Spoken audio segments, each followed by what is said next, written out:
Om Agyanatimirandhasya Gyananjana Shalakaya Chakshurinmilitam Yena Tasmai Shri Gurave Namaha. Agnidro Raja Triptah Kamanang Apsarasam Evanudinang Adhimanyamanastasya Salokatang Shrutibhir Avarundha Yatra Pitaro Madayante. Translation. After Purvachiti's departure, King Agnidra, his lusty desires not at all satisfied, always thought of her. Therefore, in accordance with the Vedic injunctions, the king, after his death, was promoted to the same planet as his celestial wife. That planet, which is called Pitriloka, is where the Pitas, the forefathers, live in great delight. Purport. If one always thinks of something, he certainly gets a related body after death. Maharaj Agnidra was always thinking of Pitriloka, the place where his wife had returned. Therefore, after his death, he achieved the same planet, probably to live with her again. Bhagavad-gita also says, Yang yang vapi smaran bhavam tyadyantye kalevaram tang tam evaite kauntaya sadatad bhava bhavita. Whatever state of being one remembers when he quits his body, that state he will attain without fail. We can naturally conclude that if we always think of Krishna or become fully Krishna conscious, we can be promoted to the planet of Golok Vrindavan, where Krishna eternally lives. The first sentence of the purport by Srila Prabhupada is as follows. If one always thinks of something, he certainly gets a related body after death. That is the general rule. It may not be that immediately, it may not be in every case that immediately one gets a related body. There may be exceptions to that. I was just thinking of the example of Nriga Maharaj. He didn't think of a lizard all of his life, but he became a lizard. He was thinking of how to get a heavenly existence, but due to some mistake, not really of his own doing, he had to get a hellish existence. So he wasn't in hellish consciousness. He was always very anxious to serve brahmanas, to be very pious. He was in heavenly consciousness, but the ways of nature are unpredictable. So that is there, that one will get a related body after death, but it may not be immediately. The general case is there. And Srila Prabhupada, he takes the example of Agnidra and relates how, just as Agnidra was always thinking of his wife, if we always think of Krishna in the same way, just as Agnidra went to join his wife in the next life, we can go and join Krishna. Agnidra is no doubt a very pious person, comes in the pious family. He's not a demon, but his contribution to history, or he's remembered for his lusty attachment to a beautiful woman, which isn't uncommon. In fact, it's the most common thing in the world.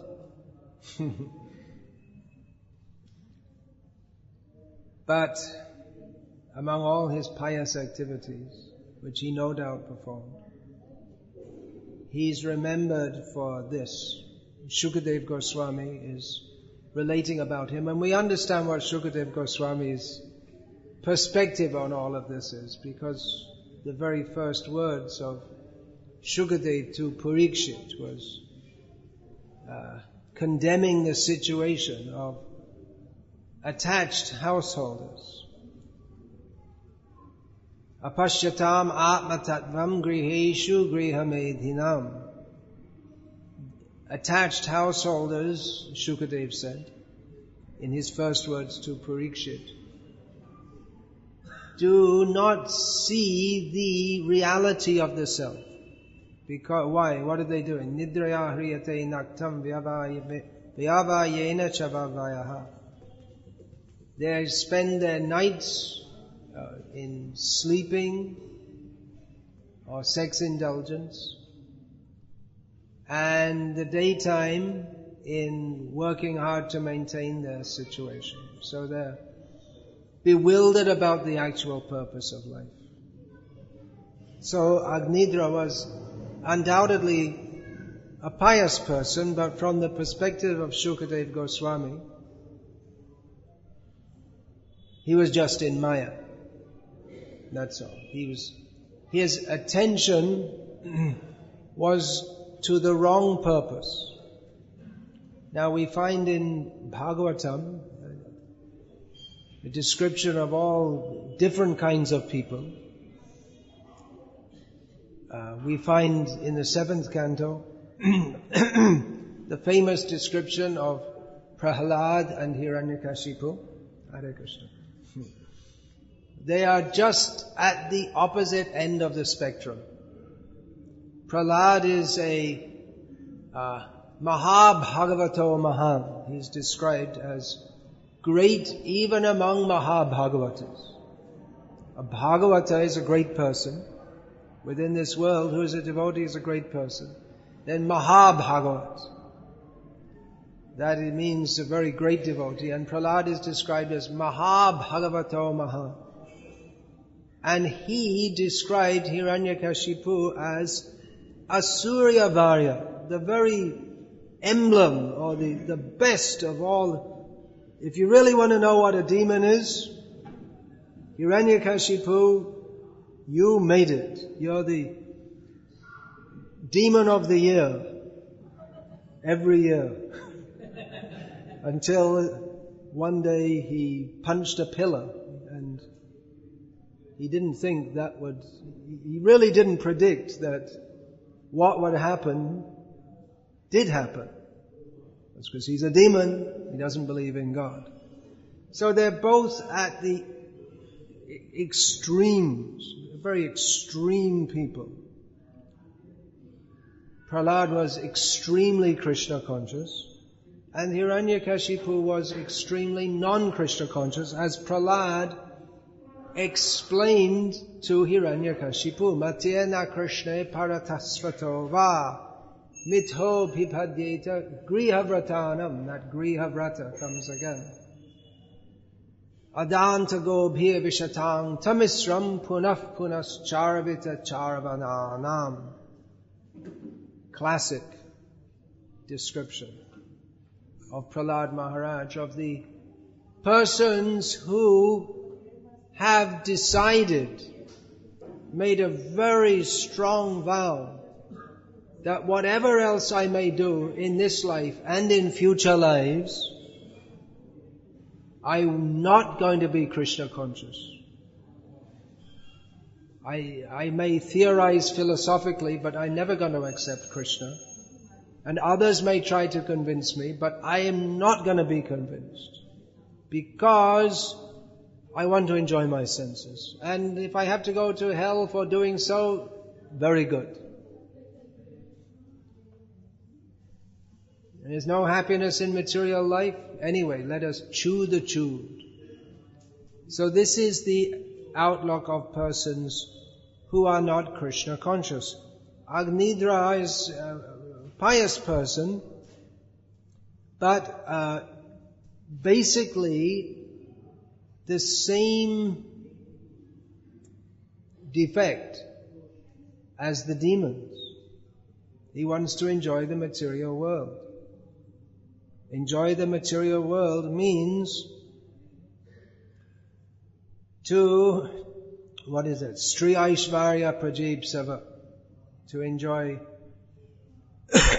women, wealth, family, descendants. So it's the same disease. The very powerful attraction, sexual attraction. Very powerful. Why should we not be attracted to Krishna? Krishna is all attractive. Let's think about this now. We're all here, those who are listening to this class, because we want to be Krishna conscious. You've all risen early this morning and gone to Mangalarti, I hope. I wasn't in Mangalarti. I was on a train, so I have a good excuse. Excuse? We don't want to make excuses. We don't want to miss Mangalarti. Anyway, our lives are dedicated for being Krishna conscious. And every day we chant the Maha Mantra, we use our beads, we hear about Krishna. But why is it then that Krishna is all attractive? But despite all our endeavors to be Krishna conscious, we're not spontaneously attracted to Krishna. So we have another attraction. Very strong attraction. To seeing, hearing, touching, tasting, smelling, feeling and thinking about other attractions. And particularly this narration of Agnidra describes the sexual attraction. So powerful. It seems real. Seems that it should be something very nice. Even the demigods, great demigods, they are bewildered by that. In the 4th canto of Bhagavatam, it's described how Agni Dev, at one sacrifice, of course he's present in all fire sacrifices, as the person who takes the offerings and offers them to Vishnu. By offering in the fire, then it's not just that you throw some ghee or grain in the fire and it just burned up, but it's understood that Agni conveys that to Vishnu, or maybe to some demigod, but anyway, ultimately the enjoyer of the sacrifice is Vishnu. So Agni is there, the most sacred function is described. There's one, no, actually that's in the purport, but how the wives of it's stated, Shuki, that word is given. So at one other sacrifice, all the great rishis were present, and Agni became attracted to their wives.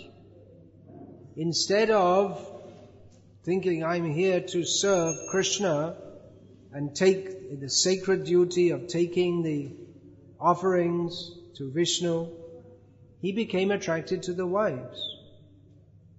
And then his own wife, Swaha, took the form of the different demigods' wives and enjoyed with him.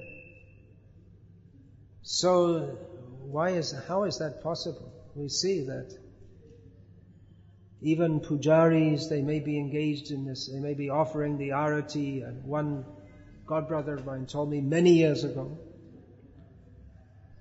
that he would regularly be offering arati, but there was this young girl who would come and look at him while he was offering the arati, and he was standing right in front of Krishna, but he couldn't think of Krishna.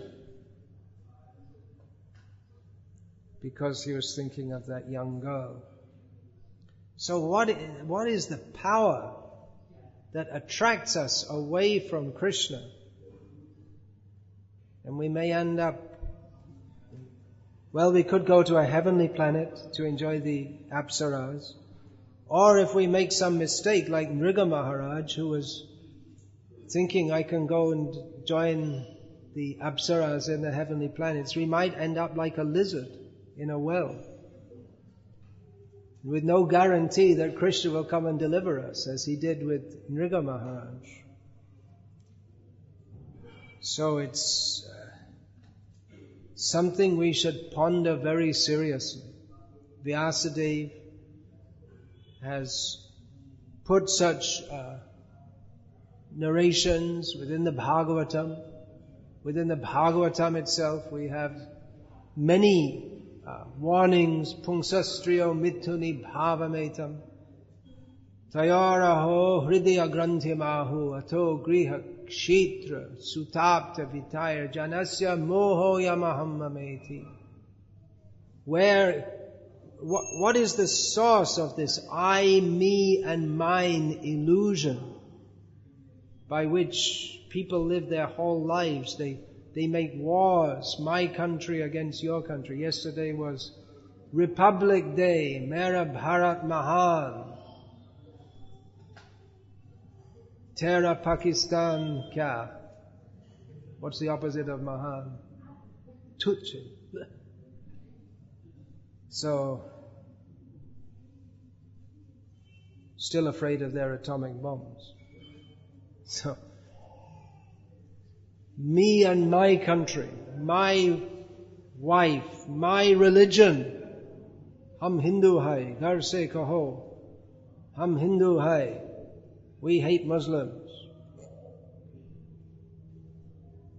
Or my brother, my property.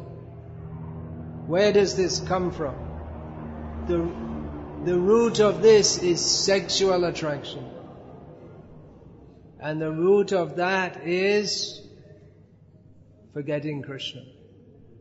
Krishna bhuli se jivanadi bahirmukha tev maya tare daya samsara dukha. Forgetting Krishna. From time immemorial, we are inimical to Krishna. And Maya gives us so many troubles.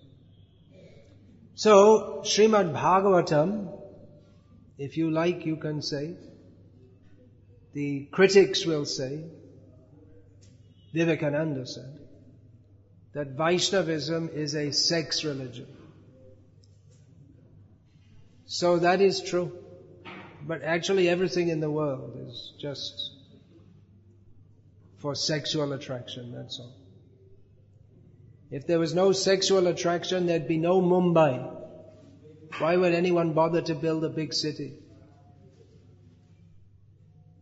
If there was no sexual attraction, people they just live in some house somewhere and whatever food they could get. But Stri means from whom there is vistar, making everything bigger. Then Ato, Griha, Kshetra, Sutapta, Vitaya, then home, property, Stri Aishvarya, Prajipsavaha, opulence, family, dynasty, all these things are required. So this is the nature of illusion, very strong attraction. So the Bhagavatam also describes this. And intelligent persons will analyze and see the fact. What is the fact? That's already given in Bhagavad-gita. Yehi sangsparshaja bhoga dukha yonya evate adyanta vanta kontayana teshu ramate buddha. Intelligent persons can see, Krishna says, that sensual attraction at every stage, in the beginning, the middle and the end, It is simply a cause of distress, and therefore intelligent people do not take part in it. So it seems paradoxical, because it seems that, well, why don't we enjoy? What's the problem there? Srila Prabhupada once quoted some song, Bengali song, must have been some, I never heard it, only from Prabhupada. One line is, Chok jodi lage bhalo keno dekhbo na. Any Bengalis here? Must be some Bengalis. They can understand. If we like to see it, then why should we not look and see it? Why should we not look? Brahmacharis are supposed to keep their eyes under control. Lakshman is famous. He's here. It's narrated that he would never look above the feet of Janaki.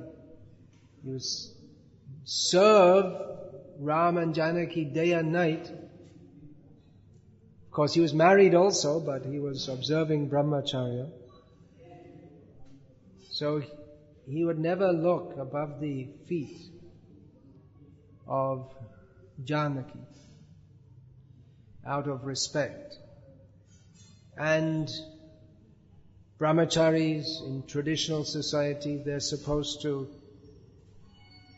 be very careful what they do with their eyes. The eyes are not supposed to go here and there. And what to speak in modern society. So one should keep one's eyes averted from, particularly from the form of women. In Islamic culture, that's a big issue now in some parts of the Western world. First of all, women don't go out, and then if they do go out, they'll be covered in such a way that they cannot be seen. And actually Prabhupada, it seems, he approved of that. There's one purport where he says his mother, even if she had to go to the next house, should be carried in a palanquin covered with curtains so she couldn't be seen. So the whole idea is, don't inflame that sexual attraction. Then why not? If it's pleasurable, then why should we not indulge? An intelligent person will see that this is a cause of distress. Seems like it's pleasurable, but actually it's a cause of distress. The pleasure of sexual attraction or of any material enjoyment that Prahlad Maharaj again says, that is Shruti Sukh. Shruti here doesn't mean Ved Shastra. It literally means that which is heard. In other words, everyone says, oh, that's good, that's nice, that should be fun. The whole advertising industry works on this basis. They make you hear, yes, this is good. Pepsi Cola, very good. No one has any need for Pepsi Cola whatsoever. There would be no loss to the world whatsoever if Pepsi Cola ceased to exist from now. But they've made a huge business, and why discriminate? Coca-Cola also. All over the world, you could probably fall out of your spacecraft and land in the middle of the Sahara Desert and find a shop selling Coca-Cola. Everywhere, they've made a huge business all over the world just by suggesting that there is happiness there. Although actually there's no happiness whatsoever.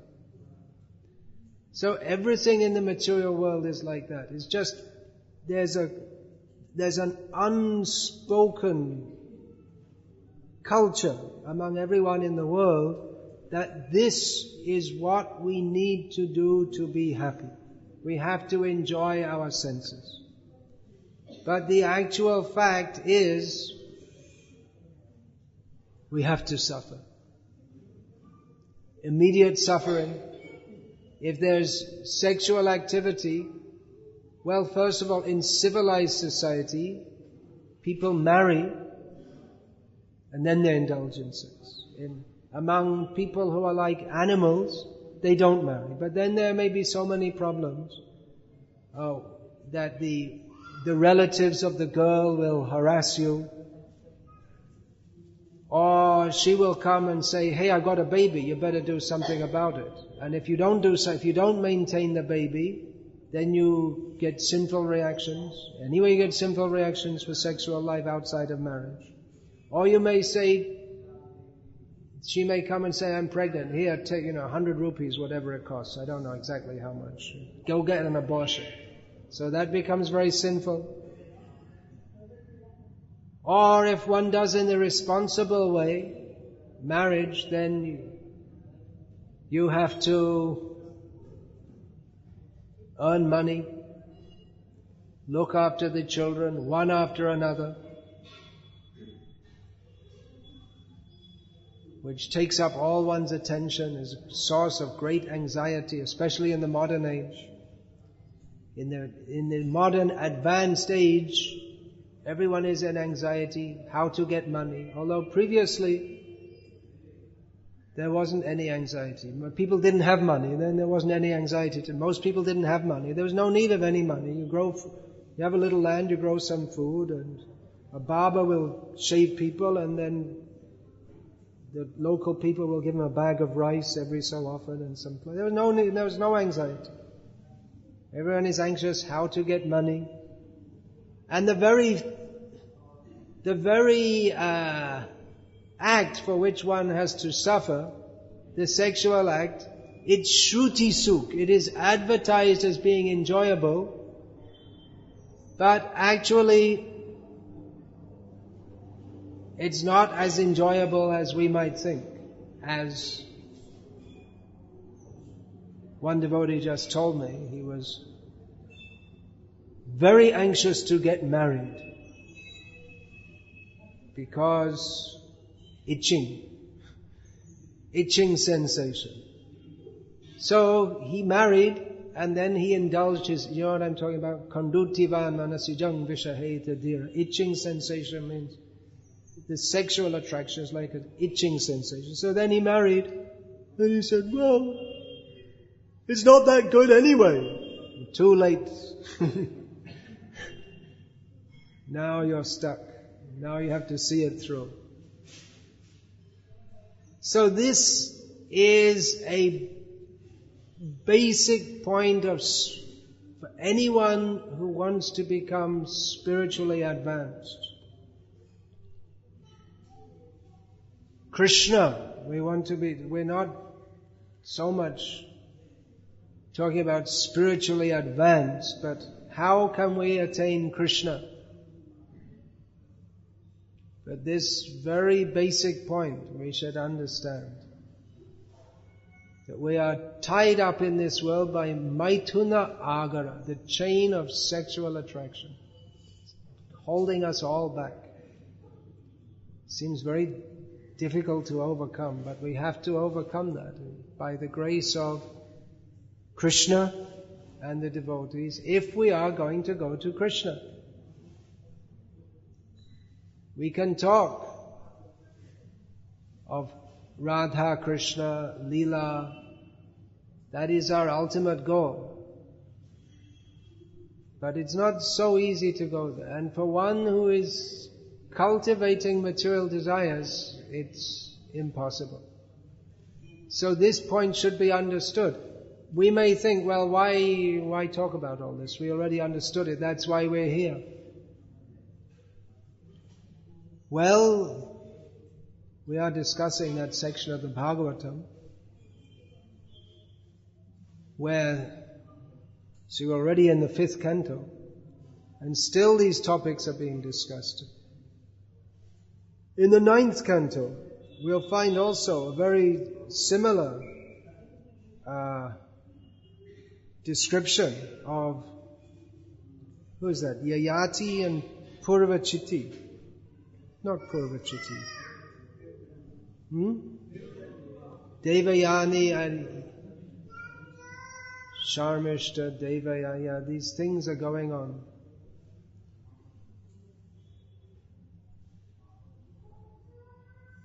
So we should think about that, because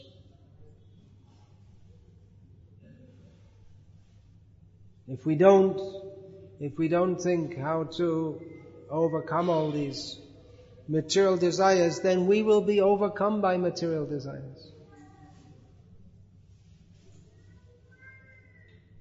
So let us, as Prabhupada concludes this purport, we can naturally conclude that if we always think of Krishna or become fully Krishna conscious, we can be promoted to the planet of Golok Vrindavan, where Krishna eternally lives.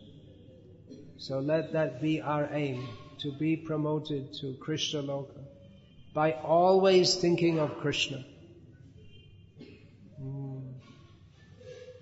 Make that culture whereby we can always think of Krishna.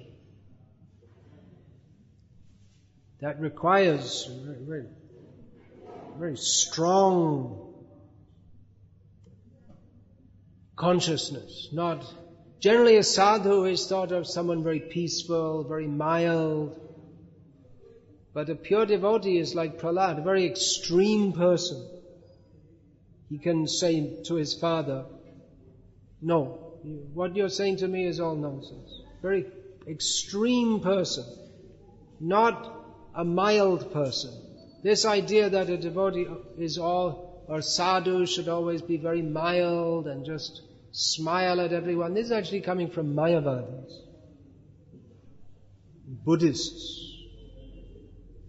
But devotees are extreme. They're extremely attached to Krishna, and although they're not unnecessarily impolite, but they just don't mix with non-devotees. That's a major principle of Vaishnavism. Don't mix with non-devotees. So devotees, according to material estimation, are very strange people. We have a whole different way of thinking. Whatever the materialists think is good, we don't think is good. Whatever they think is bad, we don't think is bad. So this consciousness, fully absorbed in Krishna,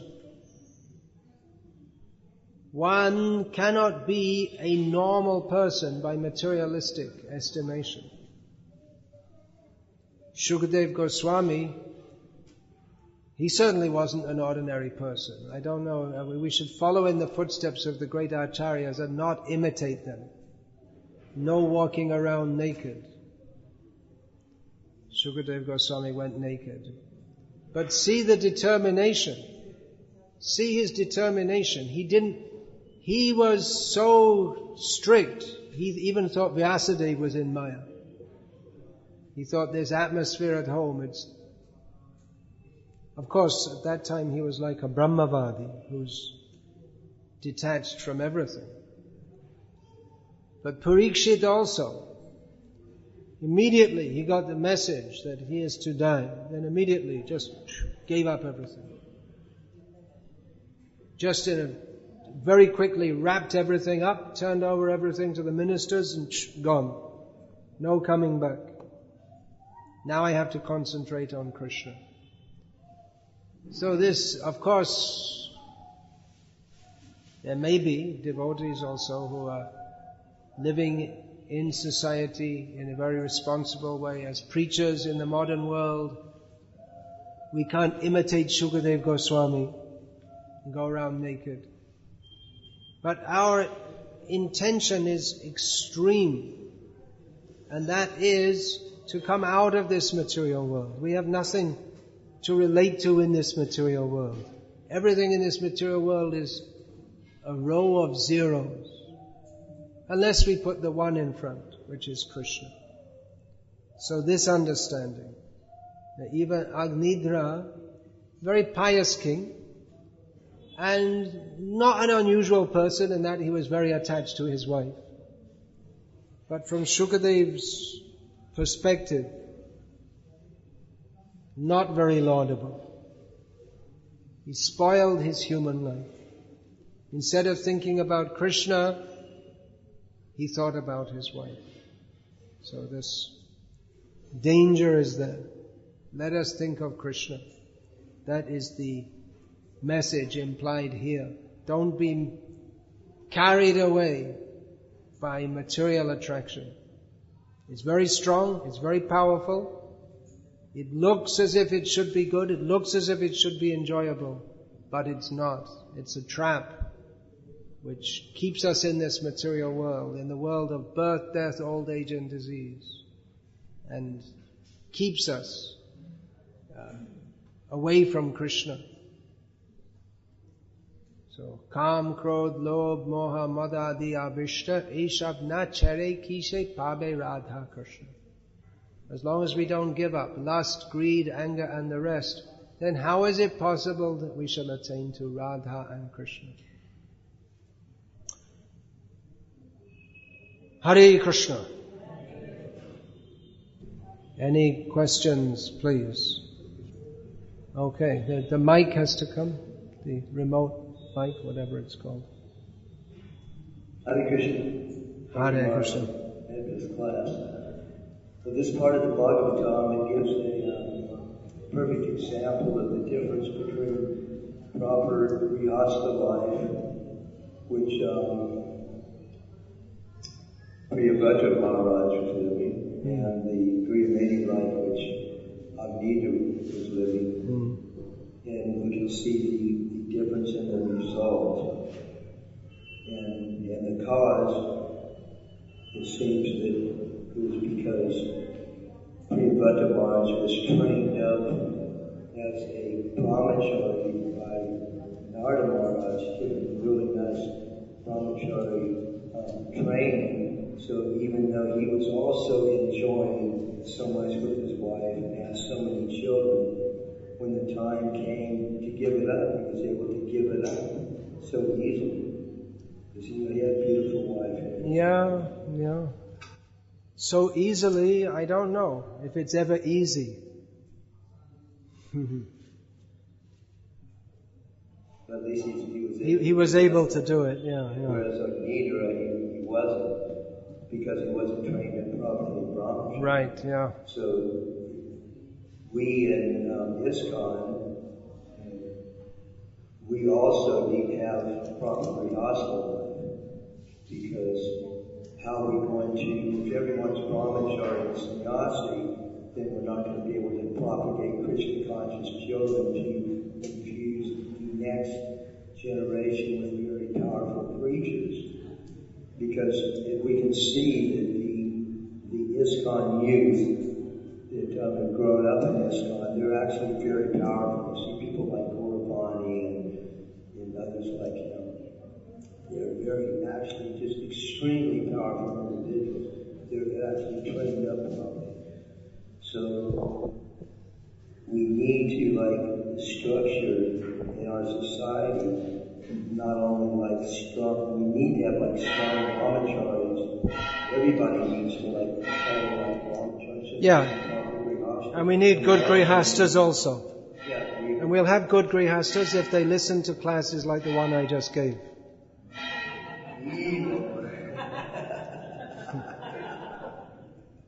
If we say, grihastas, yes, it's all very nice, but we don't underline this point, then they're in danger of following Agnidra. We need to hear these things. I need to hear these things. No one's telling me, so I'm speaking myself. Priyabhadra Maharaj, he entered Grihastha life as a duty, because Lord Brahma asked him to.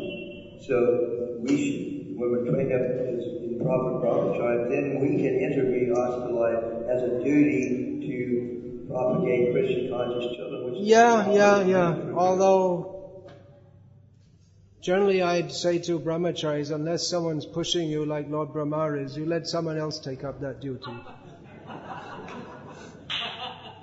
There are plenty of others who are ready to take up that duty. Yeah, but then they won't. Anyway, all right. Live up Grihastha life. I don't want to. This wasn't meant to be a brahmachari versus grihastha class. I was speaking on some. It wasn't meant to condemn grihasthas. You're already too old for that anyway. You don't worry about all that. Now you should think of going to Krishna. You don't worry about grihastha life now. It will go on. You don't worry. There'll be plenty of grihasthas. You don't have to preach to people to become grihasthas. There'll always be plenty. Yeah, but we need to structure proper grihastha. That's true, but that's really... That's what Varnashram means. That's true, but that's nothing to do with what I was speaking about in the class. Yeah, but this is It's a completely... very important point. It is, but there are many other important points also. I was making the point that Punsastriya mituni bhavametam tayaraho hridaya grantimahu. That's true for everyone, in whichever ashram they may be. It wasn't a condemnation of Grihastha ashram or some fanatical plea that no one should get married. If you thought I was saying that? No, I wasn't thinking that at all. I'm just adding a different angle. All right, thank you very much. Thank you. There's another question. We are not supposed to develop attachment with family members. But if all the family members are practicing Vaishnava, then is it alright to develop attachment with them? We should be attached to Vaishnavas, but we shouldn't be attached to family members. So if we're attached to family members as Vaishnavas, that is very good. If we're attached to people only because they're our family members, then that is material. If we're attached to devotees because they're devotees, then that's spiritual. In a family, a man may think he's been given special responsibility to look after these Vaishnavas in particular.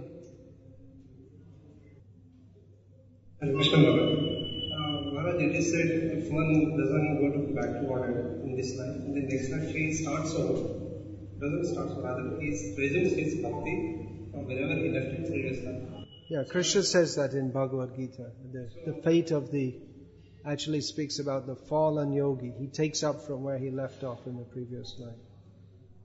So the question is, if one doesn't go back to order in this life, in the next life, when he has to, that person, the devotee has to struggle for reaching his consciousness up to that level, or it will come automatically? Struggle will be there. In the material world, there's always struggle.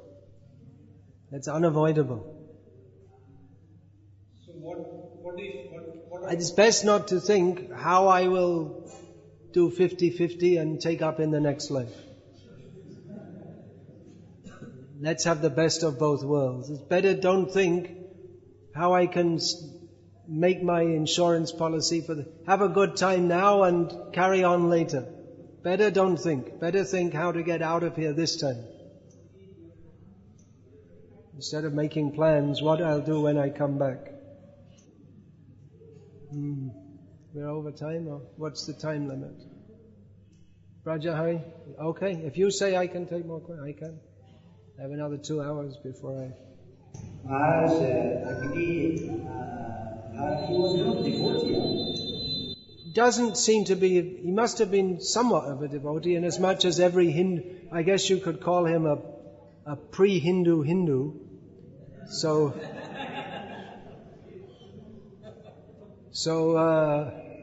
in as much as every Hindu is a devotee of some sort, but not really, no. This can be applied to our devotees in this case. I think this part of Bhagavatam is just showing to us how karma kanda is a little bit dangerous. Not little bit dangerous.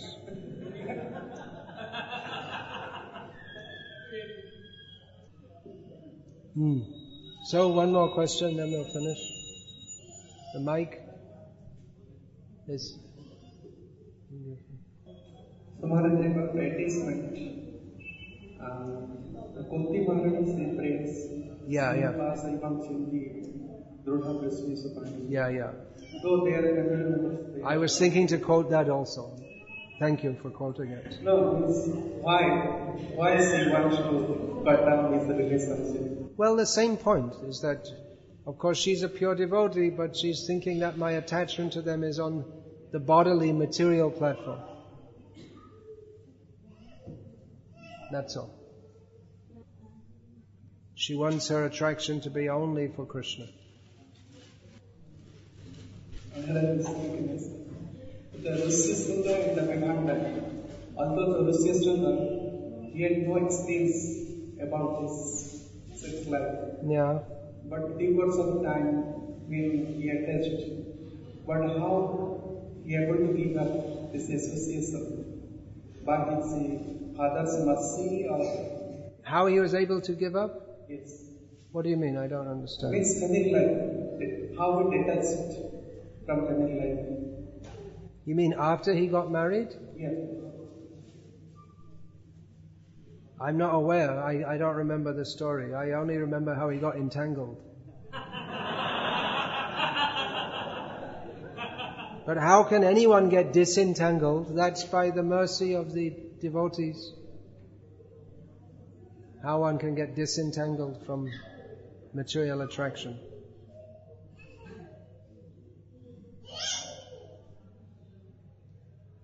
Guru's mercy is required. Yeah, of course, yeah. Mercy and one's own endeavor. Daivihi esha gunamai mama maya duratyaya mameva ye prapadyante maya metam tarantite. Maya is much stronger than us. Krishna is much stronger than Maya. So shall I finish now? All right. Hare Krishna. Srimad Bhagavatam ki jai.